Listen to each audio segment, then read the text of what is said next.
Yo, what's going on, everyone? It's Brian and Jim here. We're drinking beer and play a game, and welcome to another Power Hour. We're happy to be back. Took another week and a half off, I'd say. Trying to wrap up these WWF games. Fuck. But thank you guys for all the comments. We love it. But anyway, we're going to get started right off the bat tonight.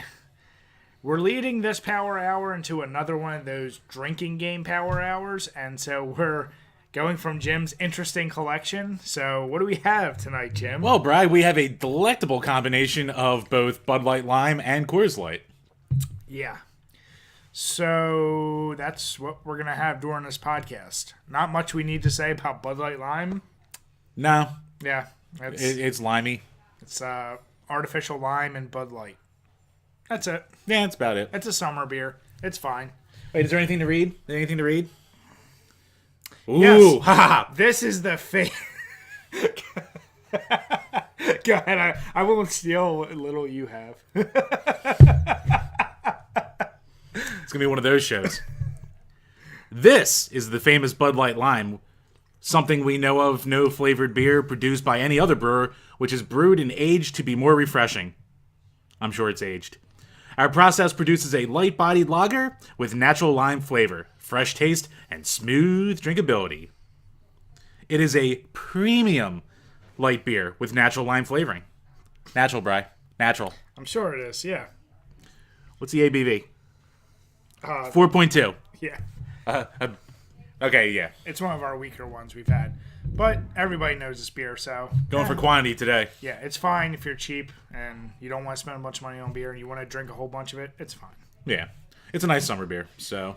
All right, so kicking us off, we're going to go right into beer topics. And the one I was just telling Jim a little bit about before we got started. Very interesting article by MarketWatch.com. And it was titled, What Craft Beer Can Learn from Miller Lite. So...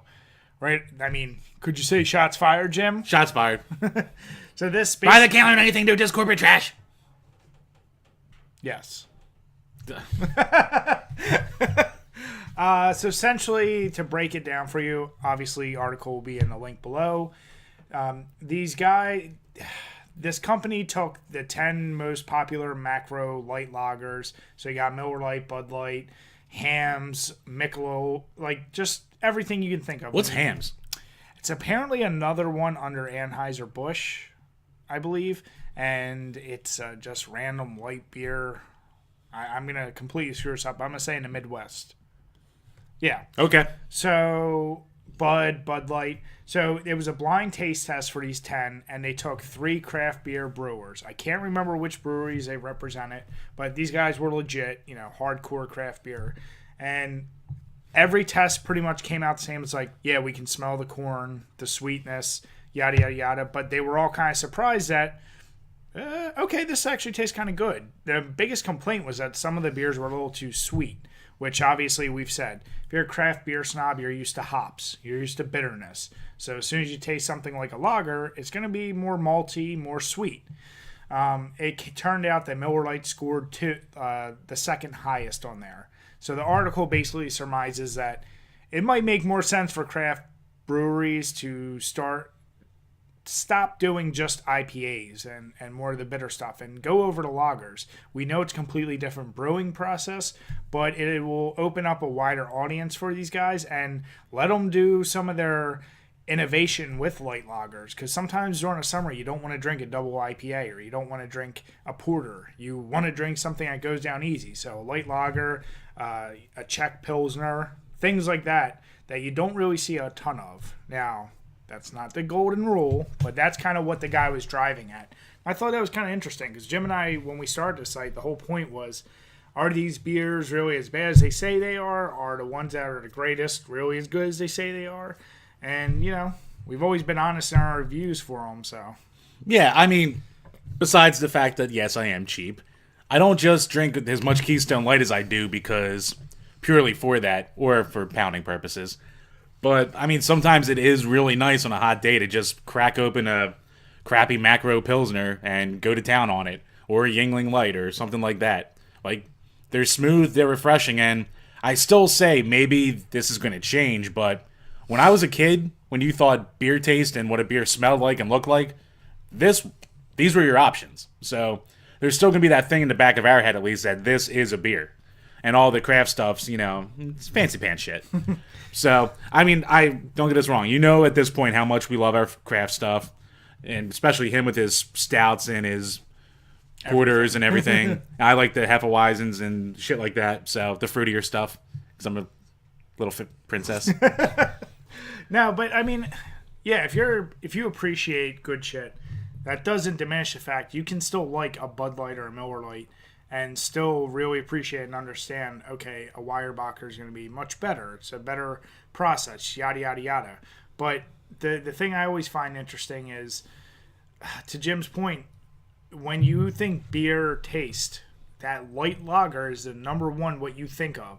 So when you do get something overtly hoppy, Jim and I hated IPAs at first. Yup. Way too bitter. And I don't care who you are. Bitterness does not equate a good beer. Or to flavor. Yeah, like a lot of times people are like, oh, this beer is has too many spices, so it's not a legit beer. It needs more IBUs. That's some stupid shit. That's the same type of people we always said that if a game isn't NES hard, then it's not a legit game. So that's going to be some foreshadowing for our Capcom month, by the way.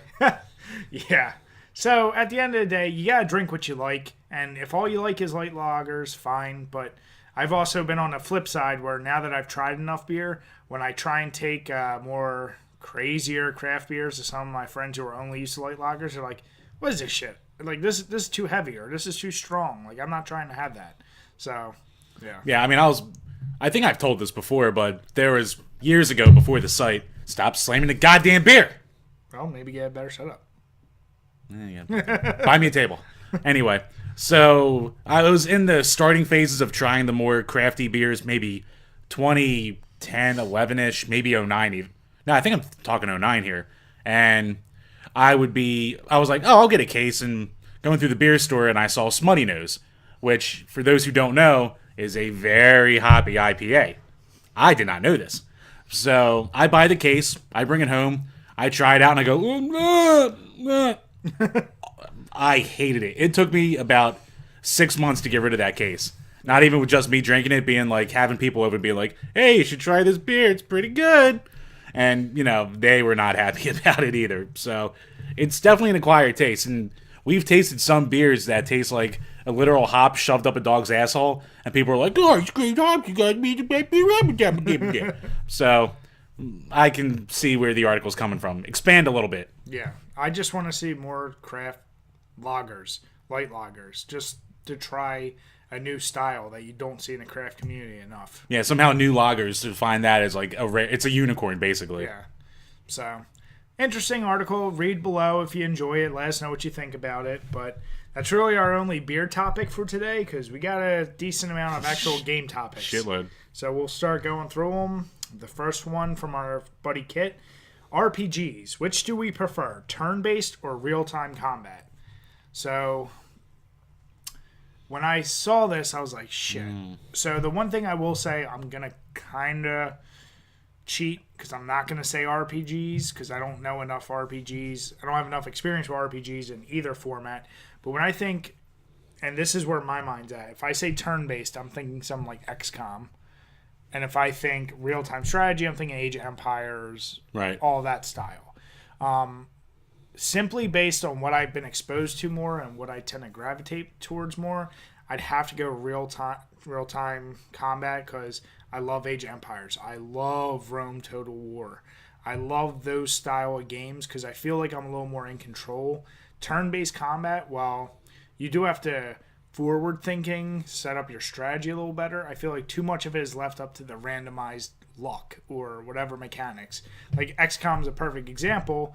You can have the perfect setup, flank the aliens, be completely good, and it'll be like, oh, your gun missed, or his shield went up at the exact moment. And it takes a lot of this, in my eyes, the immediate skill out of like, oh, I'm sending this guy over here and I'll be able to handle him. So I have to go with real-time strategy. Didn't you play through Skyrim like 5 times? How did you not even say Skyrim? Because that's not turn-based. It's real-time. Yeah, but to me, real-time, I think, at least what I think he means is like Age of Empires, where you control a bunch of units. I mean, that's just a real-time strategy. I just look at that as first person. But no, I mean, they're just talking about like the classic RPG tropes, or it's either turn-based or it's So like Final Fantasy. Final Fantasy's turn-based, where Secret of Mana is real-time. Okay. Well, in that case, definitely yes. Skyrim, Fallout, definitely still sticking with that. I never was a fan of that real or turn-based, which is a lot of reasons why I never played really any of the old original RPGs on NES, Super NES, or Sega Genesis. So, yeah, sticking with it. Real time. Yeah. I'd say overall I've definitely played a lot more real-time. I've played a lot of, turn-based that I like a lot. Just recently I was playing through some Shining Force and getting more into, I guess, the tactical RPGs, which are fun, but they're a time sink. So, I guess it really depends more on the mood. I like both. I don't have a complaint either way. Sometimes I'm in the mood for turn-based. Sometimes I'm in the mood for real-time, but I guess my overall of what I've played has been more leaning towards the real-time stuff. So, yeah, I'll be real-time as well. Yeah. Yeah, turn-based has its place, and it's interesting, but yeah, I mean, I guess, do you agree with me, though? It will really suck if you have your guy the right way and you just go to combat. It's like, oh, he did nothing. Yeah, it's a risk. Sometimes you'll get that miss pop up in a Final Fantasy and you're just like, motherfucker! Yeah, which I know adds to the challenge and complexity of the game, but right. Yeah, I like real time. So, good topic. Yeah, I like that. Thanks, Kit. All right, so next, another article from, I guess it's VG 24/7. Oh, yeah. And it's the RE2 remake not using the original voice actors. So, number one, I'm just happy they're doing the RE2 remake, even though we've talked enough about stop remaking shit. Right. But that's a game, I'll give you a pass on that. Especially if they do it like the original Resident Evil remake, where they make enough of it different, where it's still the same game, but oh boy, there's a lot of added extra features. So, as far as I never clung too hard on voice actors in video games. I like them, and some of them are pretty cool. But I've also seen, like, well, if anything, most people connect with Leon Kennedy from RE4, not RE2. Right. So to me, it doesn't really matter. I didn't have as much as Resident Evil is my favorite series, which I've said a gazillion times. I don't have a weird like it's got to be this guy. It's got to be pure. Yeah. So yeah, I didn't see too many people. I mean, I know it's a world of difference between 1 and 2, but I didn't see too many people bitching about when the Resident Evil original remake came out and it didn't use any of the stop motion characters from the first game, or the FMV people, I should say. So I guess. You're probably in the same boat as me. Like, you really don't care. I don't really care as much. I mean, it would be nice, and I know the article delves into it's a problem with studios not wanting to pay something, or unions and crap like that too. It was a union issue mixed with something else, which it does suck when that's what drives it. But like I said, at the end of the day, that game isn't going to be any worse because it's not from the original. Like, I'm not going to be like, oh, this game could have been a 10, but they didn't get the original guys. Right. Yeah, I mean, at the end of the day, I don't really care. I care more about, like, when a movie recast a character. I'm like, well, what the fuck is this? Versus anything to do with voice. Yeah, no, I can see that. Yeah. But in general, let me ask you this. Mm-hmm. Excuse me. Does voice acting in games, and I guess the best example would be RPGs like Skyrim or Fallout, where you have a lot more talking, but does that really, like, if it's really bad voice acting, can you just give a game a pass and ignore it, or does it really affect your gameplay experience? I guess it kind of depends on just how bad it is. Yeah. Because sometimes it's, like, so bad it's good, like the first Resident Evil. Yeah. Or, like, fucking... a game like Enchanted Arms. There's a character in it called Makoto who is flagrantly gay. Like, completely over the top, like, dressed like a chick from Soul Calibur, kind of Japanese version of gay. So, and not like the voice acting in that game was great anyway, but that's another one that was so over the top I just couldn't help but laugh. Yeah. So, I don't think I've ever really played a game where the voice acting was so bad that it took me out of the experience. Yeah. If anything, I can find a silver lining. Like, don't get me wrong, good voice acting helps. Sure. Like, you have good voice acting, bravo to you, but sometimes bad's just as entertaining. Yeah, I think the only games it would affect would be ones like Uncharted or Until Dawn, where they're very cinematic games. Yeah. And if it was really bad in those, you'd be like, oh god. Yeah, like games where I can think of like really bad acting or voice acting in general would be like old Sega CD like FMV games. Yeah. A lot of them. And for the most part, a lot of those games weren't that great anyway, so it's not like the bad voice acting took it down. Sometimes it's one of the more enjoyable parts. So Yeah. I don't know. I don't think it's as big a deal, but when you get into the whole union issue part of it, that's a whole other thing. Yeah, true. So let us know if you guys have an issue with this or it's really bugging you out, or if you're like us, like, we don't give a shit. Yeah, I mean, like, now some people are so beloved, like when David Hayter got replaced in Metal Gear with Kiefer Sutherland. People freaked out, but then they're like, Kiefer did a good job. So Yeah. maybe it just depends on how good these people are, too. True. Yeah. All right, so next one is a topic I threw in here and kind of wide open, but I was thinking about it, and what are some of your favorite cameos in games? And to kind of give context to this, think like a lot of fighting games do. Like some of the Soul Calibur games had Yoda or Darth Vader or Spawn. It actually seems to be actually very common in fighting games because Mortal Kombat had like Alien, Leatherface, Jason, Freddy Krueger. Mm-hmm. So fighting games seem to be an easier one to do that. But we've also seen the random cameos like, what was that? Wasn't one of the Resident Evil games like Lara Croft is the one who throws you the bazooka? Maybe. I forget. So there's some like just minor super like, oh, that's just a throw in there. And then there's others where they're actual playable characters. And, you know, you don't have to sit here and say this is my absolute favorite. But just talk about ones you generally really enjoy. Like for me, I'm going to stick with the Mortal Kombat ones of the horror guys because I love the horror guys. And all the Soul Calibur. Like, that was the only game I was willing to get multiple versions of because I wanted Yoda. I wanted Darth Vader. I wanted Link. Mm-hmm. Like, so I got GameCube, PS2, and Xbox version of those games. A lot of those fighting games, you know, because that just adds something a little fun. Like, it looks like Tekken 7 has, and I might be speaking out of turn, but doesn't they have Akuma? They have Akuma. And they also have the guy, Geese Howard. Or Howard Geese. The guy from, and don't kill me if I'm wrong, because I'm doing this off the top of my head, but I think he's from Final Fight. He was one of the boss characters. Oh. Yeah, his name's like Geese Howard or something. He's from, or was it King of the Fighters? Anyway, it's probably Final Fight because they've had like Guy and Cody in there before. Yeah, so I mean, I just love, because, you know, you can always love your original cast, but you always want to be like, oh, I want to see this guy mix it up with them. Like, throwing Scorpion in Injustice was like, okay, cool. You're just throwing them in there. Yeah. So, yeah, those are the type of cameos I think I enjoy the most. It is nice when you're in a bigger game and they throw something in there, but fighting games, you can really utilize the character better. Yeah. I guess some ones I like Tekken 2 was obviously the first, like whoa. Like, so obviously having Link in a Soul Calibur game, I should have said Soul Calibur first, that's what I meant. Yes. But, yeah, having Link in Soul Calibur 2, that was like, holy crap, this is awesome. Or, I think one of the versions, maybe it's one of the arcade versions of Afterburner, when your ship's taken off, at the front of it is the car from Outrun there. Mm-hmm. So that's like a cool little Easter egg like that. Or even Shovel Knight, the Xbox One version, you can play as the Battletoads in it.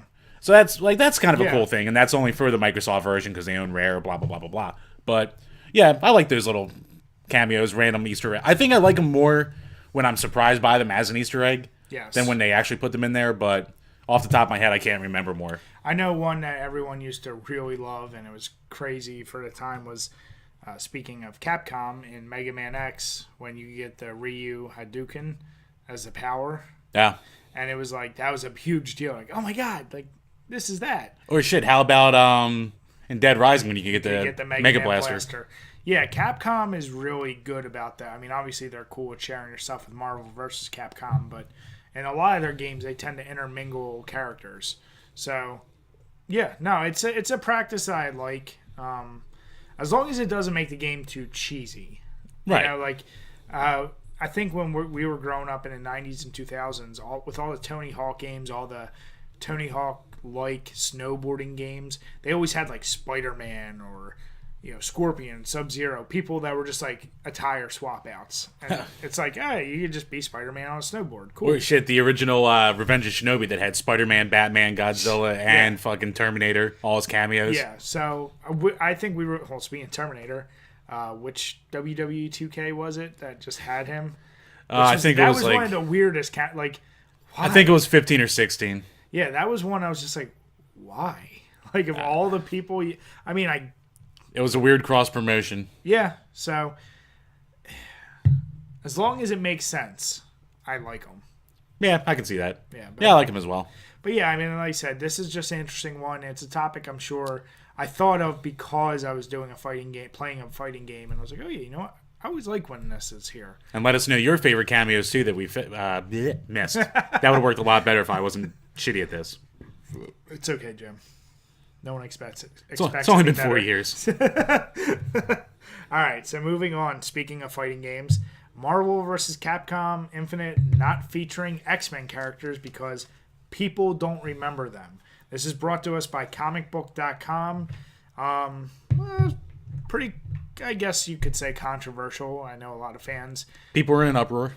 So to give the guy's point, what he's trying to say is, with the current Marvel universe, even with the X-Men movies that are out, which aren't doing anywhere near as well, and all the Avengers shit, he claims that X-Men isn't as fresh in people's minds. They're not as popular characters, and quite frankly, some people might not remember them. Obviously, Jim and I, huge Marvel fanboys. We love X-Men too. I think it's pretty safe to say. It's crazy you wouldn't have, arguably, right next to Spider-Man, like your biggest draw for Marvel in there, especially with at least Wolverine. Right. But to their point, like the people they put in there, like Rocket Raccoon and other Guardians characters. And, yeah. They're putting in Miss Marvel because a movie's coming out. Captain Marvel is coming out. So I think they're just linking with the current cinematic success, and they're just trying to play off that. Like Ultron is one of the big villains. Right. Which, okay, you're just playing off of, this $1 billion cinematic universe, and you're incorporating into the game.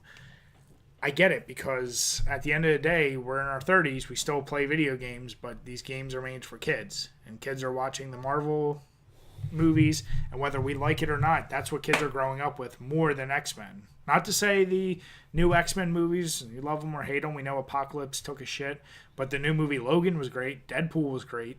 Those are characters that are still popular, but the Avengers and the other shit just is a little higher. So I'm more upset. Why do you have such a goddamn small roster? I know they're still releasing the details, but with the leaks of like Ghost Rider and all the other characters, everyone has a pretty good grasp of how many characters will be in this game, and it's not many. All right, had to take a little quick stop there for certain reasons. Things happened. Some of us have some issues. I had to poop. Anyway, back to where we were. So when it comes to Marvel, obviously the system or this whole series started with X-Men versus Street Fighter, I think. So, or that or Marvel superheroes, one of them. But yeah, I mean, X-Men's been a part of it almost since the beginning, if not since the very beginning. So obviously I want to see X-Men in there. I grew up with X-Men. I love X-Men. I think saying people don't recognize it as much is kind of a cop-out. The movies have been out consistently for 15 years. Like, people know who the X-Men are. Yeah, and like I said, Logan and Deadpool alone, right, are like some of the best critically acclaimed ones. Yeah, so. Well, Deadpool's his own thing, but I digress. Yeah, it's still X-Men. It's not X-Men! It was originated from X-Men. It was originally a Deathstroke the Terminator ripoff, too. It's originally from X-Men. Ah. So, yeah, I want to see X-Men in there. It sucks it's not in there, but maybe they change their minds. It'll probably be DLC. Maybe it's a licensing issue. I don't know, but I think it's shitty. Yeah. So, comment below. Let us know what you think about that. Obviously, I'm with Jim, even though I'm trying to do devil's advocate and say why they're doing it. I don't agree with it. Like I said, at minimum, you need Wolverine because he's arguably as recognizable as Spider-Man at this point. So, just our opinions. Yep. All right, now we get into more of the Q&As, and there's some weird ones, so it's going to be a lot of Jim. Like usual. It's going to be a lot of Jim this time. So, from Zotz, we're doing which rap-themed NES, Super NES basketball game is the best? Jim, I'll let you take it. There's only really one true answer for this, and it is, of course, Rap Jam. Top flight game. It's got Coolio. Doesn't have crisscross, though. Actually, our buddy Hibiki did a quickie on it recently, so check out his page, check out the video, because I'm not touching that game. Yeah. So next one. It's another Jim. Just I don't even think he'll be able to answer it. What 20 TurboGrafx game would he put on if they did like a TurboGrafx Classic or Mini, like the NES Mini? Haha. All right. I'd say you'd have to have all three of the Bonk games on there. The 2 legendary axes. Wait, I can give one suggestion. Splatterhouse. Splatterhouse is a definite. Military Madness, I'd say, should be on there. Blazing Lasers. I'd say put Magical Chase on there since it's so goddamn expensive. Dungeon Explorer, and Utopia. I don't know if you need both of them on there, but at least one of them. I think the Utopias are Zelda clones, basically. Is there a game... Is it called Bonk? The Bonks were the first 3 I said. Oh. I'm not listening. Apparently not. Air Zonk and Magical Chase get those expensive games on there. None of the sports games are really any good for the Turbo, so I want to put any of them on there. Any good horror titles for Turbo? Besides Splatterhouse? Yeah. I'm not as big a Turbo expert, but from what I know, not really. Well, how many games are there roughly on that? There's only like 94 that came out in the U.S. Yeah. The PC Engine has hundreds, but the U.S. only got 94. See, that would be a very... And that sounds... Well, you know what? You could throw some Turbo CD games on there. Yeah. Because why not? So you put the Book of East 1 and 2 on there. That should be a definite. Shit. There's another shoot. I mean, there's a ton of shooters you could put on there. But, fuck. Not Metal Gate. Gates of Thunder. One of those. That could go on there.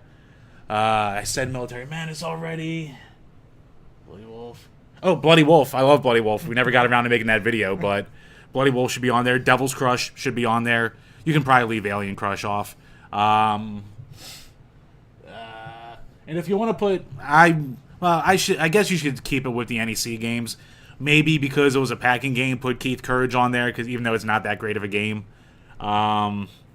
Shit, I think I have like 4 or 5 left. I lost count.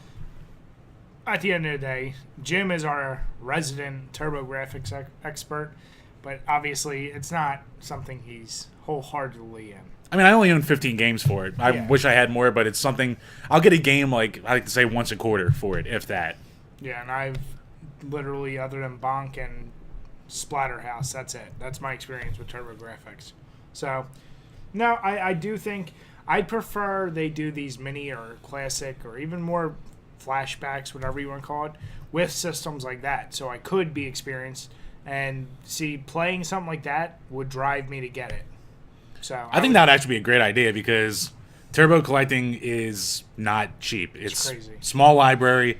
It's not easy to get into, and a lot of it you're not going to know because they don't have the bigger name titles on it for the most part. You're not going to know what to go for. So. And is it a good generalization, putting your feelings of the system since you own it aside? The price for fun of gameplay isn't exactly equal for a lot of the titles. I mean, that goes a lot for general collecting right now. Yeah. But, oh, yeah. I don't think it's a little on the high side. Like, I get your... Like, say, I just got Blazing Lasers, and I paid, what did I pay? Like $55 for it, which is actually down from last year, so it's starting to go down. But, like, it's a great game, but if it was on the Genesis, it would probably be in the 30s. And even then, that's expensive. It's a great game for the Turbo, but like, does that hold up to other games? No, it's a great shooter. Like, 55. You just paid a new game price, basically. Yeah, I know. You're crazy. But it is what it is. Yeah. That's what he likes to collect for. So, no, that's a good one. But like I said, I would love to see, as Jim likes to say, and I'm never going to say it the way he says it, a ZX Spectrum flashback. ZX? Yeah, ZX. Well, you got a little bit of that with the Rare Replay. Yeah, and that's what I'm saying. Like, that turned me on, so I'm like, oh, these games are interesting at least. Because most people, there's a limited inventory. Most people aren't going to ever be able to really collect again for some of these more obscure older systems. Actually, the games, collecting for the games isn't the hard part. I mean, in the United States, we didn't have the ZX, so you'd have to import no matter what, but that system had fucking... It was rampant with piracy, and it had like 20,000 games released for it, so... Okay. Like, there's shit out there, you just have to import... The hardest part's going to be connecting it and getting a computer that works. Yeah. And it's on cassette tapes, so those more than anything die quick. I think the easiest thing to do in those situations is just fucking emulate. Oh, yeah, by far. By far. Yeah. But no, I like that topic, so that's an interesting one, because that's going to lead us to probably do variations on that, because I have some ideas for this for future. Yeah. No, thanks, Zotz. Still sticking with him. Which Super NES shooter should be on the Super NES Mini? For me, they got my favorite one, Contra 3 Alien Wars. I wonder if he's thinking about like top-down shooters, like ship shooters or something like that. Whether top-down, side-scrolling, vertical. Yeah, I mean, for me, I'm just sticking... Because they have Mega Man and Contra, so they have like the running guns on there. Yeah, so... Yeah, if he's just talking those type of shooters... Which I'm assuming. You know, for all the different style games, and I played a lot of Super NES... I wasn't big in the shooting for that system, so I really don't have an answer. Like I said, I since I wasn't big enough, I don't even want to try and throw a half-assed answer out there or try and remember what the most popular one is. I'm sure there's other great shooters, but I feel like that system was known for other genres. Yeah, it is mainly famous for other genres and doesn't have the harder processor. Yeah. And late in life now, like... I'm recently getting into shooters. I never played them until maybe 3 years ago. But I don't own any right now for the Super NES, but I'd probably say at least UN Squadron. That seems to be a real popular one. Either that or Gradius 3, so... But I think, as we said, they hit the nail on the fucking head with that. The list of games they have. Oh, yeah. So I don't think they need to add anything more. I mean... Maybe they could have taken the other Kirby game that wasn't Kirby Superstar off there. They could have maybe done that and put something else on, but besides that, like, if that's your weakest game, this is a great collection. Yeah. All right. So this one is actually for me. Which beer pairs best with Space Jam? And such an odd combination. From our friend Spacepants, yes. a.k.a. Beth. So for such an odd game like that, you just got to go with an odd beer. When I say odd, I mean you want to go something more outside the lines of normal. I don't remember the brewer, but there's this banana nut beer, which is really good, especially if you like banana nut bread. Shock Top? No, it's... I mean, Shock Top makes a lot of weird shit. Some of their beers wouldn't be terrible. Like what was that favorite one of yours? The chocolate banana beer and a few of the loser brews. That was a rough combo. But yeah, no, the banana bread beer. I'll post a picture of the beer in the actual video. That thing is delicious, like I said, especially if you like banana nut.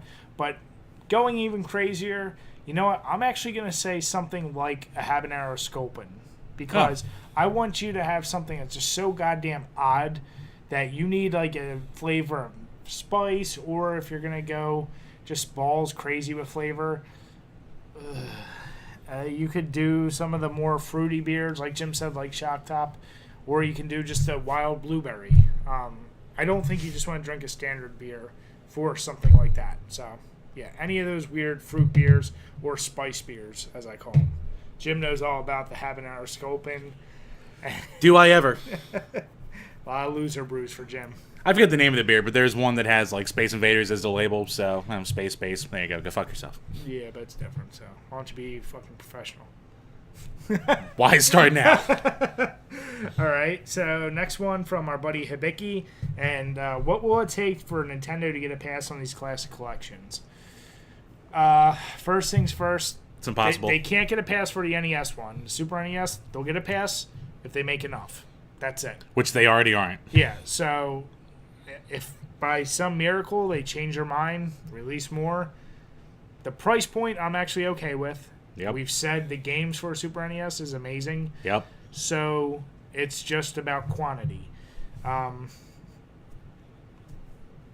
yeah, you really got to triple, quadruple, whatever the number is, the amount that you sell, because it was just way too ridiculous with the NES.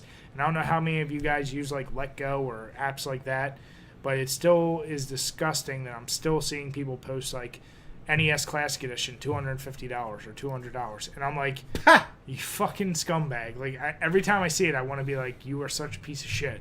And it looks like this guy has like a pile of them, like at least 4 or 5, and I'm like, God damn it! Like that's just ridiculous. Hey, it's a smart business thing. You can't hate too much on people for making money, but yeah, Nintendo created that monster. And there's really no way around it. Even if stores limit 1 per person, there's a million obvious ways around that. So make more, and you'll get a free pass. But that was my answer. Just make enough. Yeah. Make enough for people to get them. Yeah. Why do you not want money? Yeah. Why? Like I don't. It would only make sense for them to make such limited if they rate. Like if this was a $150 thing, that makes sense. It's $80 for the Super NES. That's doable, and a lot of people are going to be willing to pay that. Like I said. This is one I'd be willing to pay for, but I know I'll never find one, so I'm never going to try and go to Best Buy or Target and stand in a line at 6 in the morning for these. I won't do it.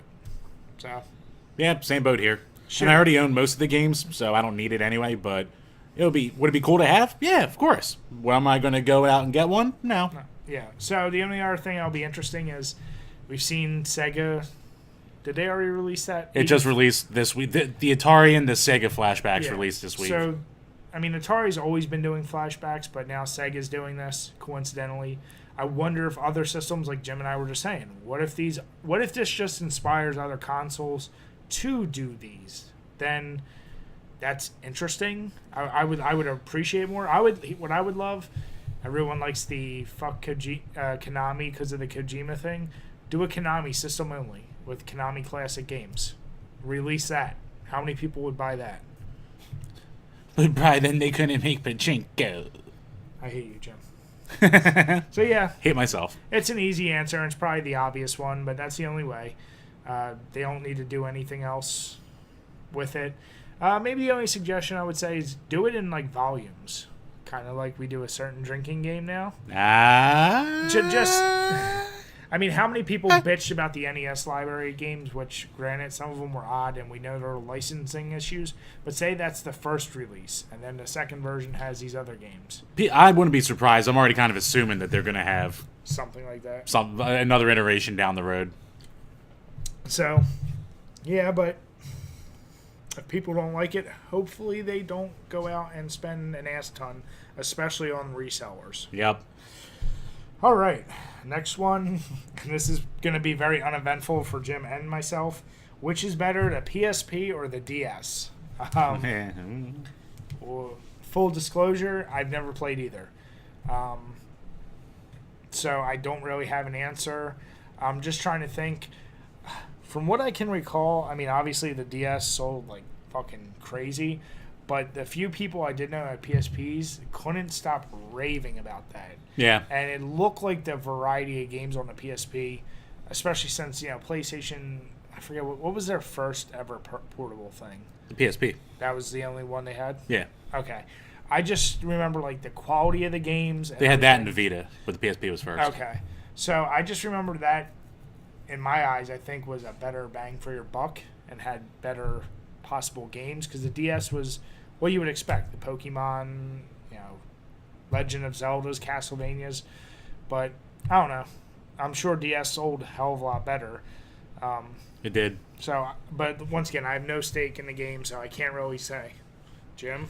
I think it comes down to whatever games you like more, what style of games. So if you want, it's almost like with the home consoles. Yeah. If you want Nintendo games, you're going to get a DS. If you want ports of... Because it wasn't like the PSP was a slouch. You had God of War games on it. You had Twisted Metal games. You had Gran Turismos and Call of Duties and all kinds of shit. You know what it was about the PSP that I think I liked, and the prospect of liking it more? I felt like that was really the first handheld that felt like a legit console on the go. Like before Wii U, before all this other bullshit that Nintendo's done. Like DS games, not saying they weren't good. Don't fucking crucify me. But I feel like they were your typical grab-and-go games. Whereas the PSP, when I would see them, I'm like, holy shit, those are like legit, like you're playing a console game on the go. So it felt like bigger in scope and just better developed games. That's all I can say about that.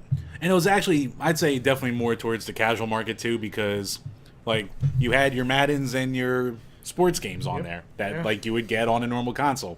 Like when we were going to school at Drexel, we'd be taking the train, and I'd see the same couple people every day just playing Madden games every single day on the train rides down. So I think the PSP got a lot of flack for, I mean, Sony doesn't get the flack that Microsoft gets in the general gaming world, but them trying to make it peripheral, everyone was like, yeah. But besides the fact that like the PSP Go failed and the normal PSP's like stick was easy to break and shit like that, besides all that, it was a better system than people say. And I've only had a little bit of experience with both. I've never been a huge portable player, so. Yeah. But I guess more for my liking, I'll say the DS is probably in the long run the better handheld console, but the PSP would probably be the one I'd gravitate to more. Yeah. So we've already got the general impression from most of our fans. It's probably going to be you guys prefer the DS, which makes sense, especially because if you prefer, like Jim said, if you prefer Nintendo games, you're obviously going to go there. But yeah, no, that's something I think in the future it would be interesting for us to look at.